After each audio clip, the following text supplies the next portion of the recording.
Looking for a bite in Orlando but not sure where to start? Ricky Lee is sharing with me why his blog, Tasty Chomps, offers Central Florida locals and visitors alike. Tell us a little bit about yourself and Tasty Chomps. Hey, thank you so much, Commissioner Emily, for having me today. My name is Ricky Lee, and I started Tasty Chomps in 2008, so almost 15 years ago, right after I graduated college from UCF, go Knights, and I started my career as a civil engineer. But in the evenings, I had some free time at that time, and so I started to write a blog. And I actually used to write for the UCF newspaper. The main goal is just to share about local places here in Orlando. My parents were small business owners, so I knew what it was like to have a great product, but no one talking about it. So, I try to be kind of like a cheerleader for folks who want to know what's good to eat and try here in Orlando. And what inspired you to start writing about food? Growing up, my family's always been, Asian culture. Every weekend there's some party or festival or something like that, and it always circles around food. Whenever you go to another country or visit other people, it's always about the food, and it brings people together. And so that's something I love about food and culture. And so it kind of melds the two, bringing it together. So that's kind of what the inspiration behind it. And you started this in 2008. How has it evolved since then? A lot has changed. Yeah, so 2008, it was a little blog, very simple, basic, reviews and things like that. But now it's more sharing of the stories behind, interviews with chefs. There was the Michelin Guide that was put out by Visit Florida, Visit Orlando recently, and quite a few local Orlando restaurants were awarded. So we were able to experience that. In 2013, we actually had a book called The Food Lover's Guide to Orlando. It's actually available on Amazon. It's kind of a vintage now, 10 years ago, but a lot of those restaurants are still around. So it just keep evolving. One thing is that, blogs come and go, but mine is still going strong. So hopefully keep it that way. And thankfully I have some friends who are able to help me because, I got two little ones now. And so it's tough to get out in the evenings and do things, but it's team effort. So you've won many awards. What has made Tasty Chomps unique and special? I think it is special and unique in a way that helps have a voice for local restaurants, small businesses, and to connect it with the popular audience, right? We have a group on Facebook, almost 50,000 people, and it's just people sharing what they've had this week or, something new that they found. And so it really is a community. So I think that's what makes it special. The people, the local Central Floridians who all contribute and share what they love, and we try to keep it positive, as much as possible because I know it's a struggle to be a small business already, with everything going on. And so any positivity we can bring is good. When they do well, we all do well. That's how I feel. And then also, another thing is that if they are not good, then, nature finds a way to, run its course. So I don't need to be helping them out in that way either. So, so it is nature to businesses open, businesses close. So, but hopefully more open and stay open than close. What's your favorite place for dinner? Depends on what kind of cuisine. I get that question a lot. My personal favorite is a place on John Young and Sand Lake in the south of Orange County. It's called Sushi Tumi. And it's exactly what you would have in Japan, in Tokyo, Japan, the way they make their sushi. It's all nigiri, which are by the piece rather than rolls. They have some rolls, but just very fresh, very good.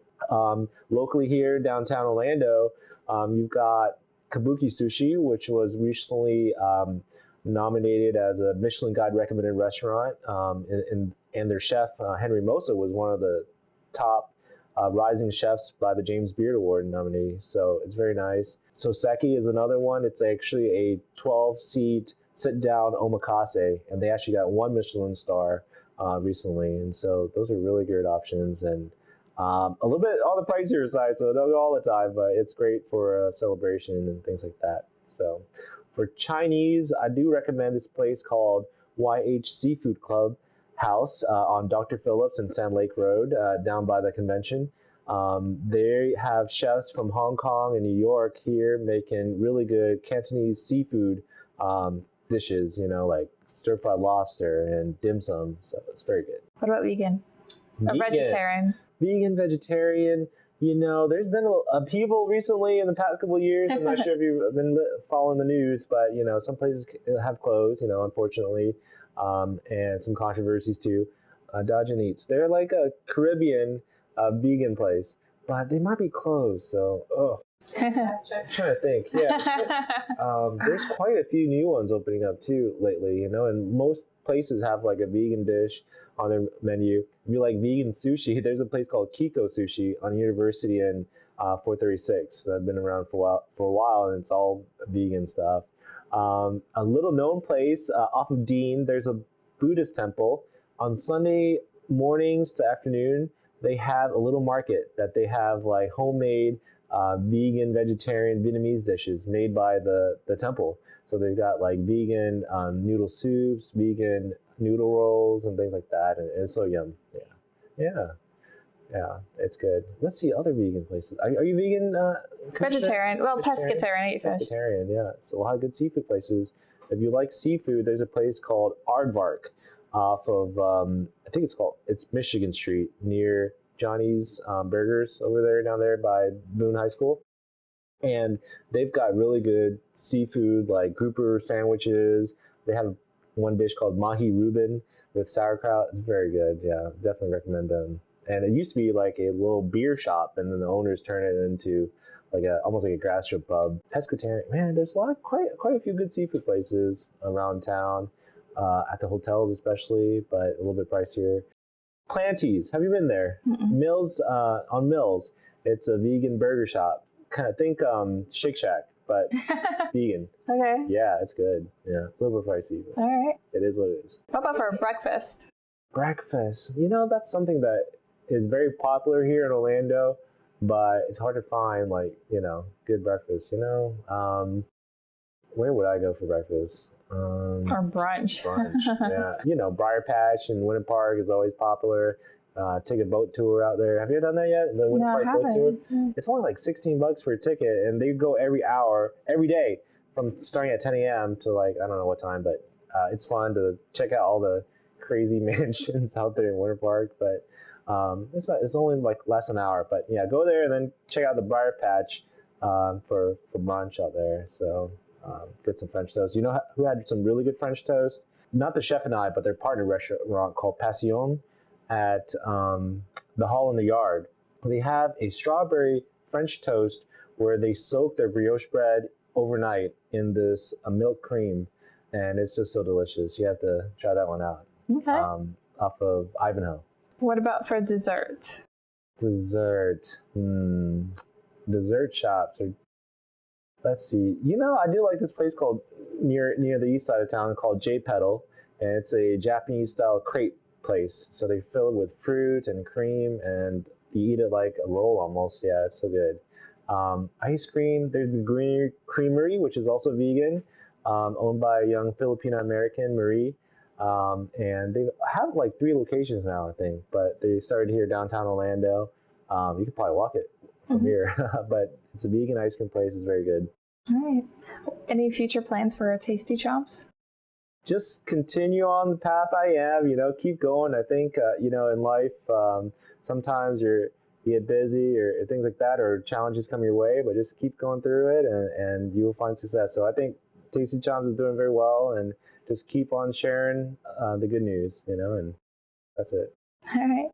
Is there anything else you would like to share with our viewers? I think Orlando, Central Florida, the food scene has changed drastically in the past 20 years. I think with the advent of the internet, trends and techniques have been easier to learn, and so that kind of improves our restaurant scenes. And then with the Michelin Guide as well, people are stepping up, especially their service and their presentation. How can those who are interested stay in touch and learn more? We have our website, tastychomps.com, but we're also on Instagram at tastychomps and Facebook as well. And there's that Orlando Foodie Forum, which is a hoot. So. All right. Well, thanks so much for being here. I really appreciate it. Thank you so much, Commissioner. And thank you for all that you do for our community. Thank you. Thank you. If you're enjoying this show, please subscribe to our channel and follow our Instagram, Facebook, and Twitter accounts.